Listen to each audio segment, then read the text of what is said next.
یہ صاحب بھائی ہیں جو ہندوستان سے پیدل چل کے خانہ کعبہ تک مکہ مکرمہ تک جا رہے ہیں اور حج کے فرائض کو انجام دیں گے انشاءاللہ۔ خدا انہیں سلامت رکھے اور پروردگار ان کے حج کو، ان کی زیارتوں کو قبول کرے۔ ماشاءاللہ سے یہ ہندوستان سے چلے پاکستان، پاکستان سے ایران اور ایران سے بغداد پہنچے، وہاں امام جواد اور امام موسیٰ کاظم علیہ السلام کی زیارت کرنے کے بعد کربلا میں 3 دن انہوں نے قیام کیا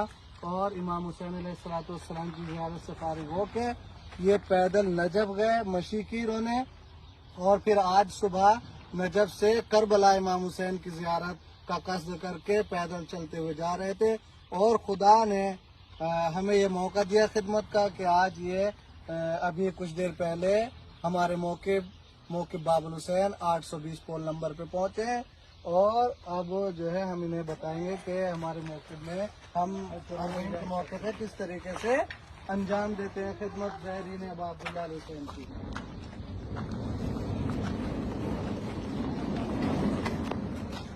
بھائی یہ یہاں سے سب لوگ زائرین داخل ہوتے ہیں،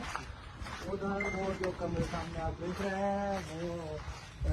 لیڈیز کے لیے مساج روم ہے۔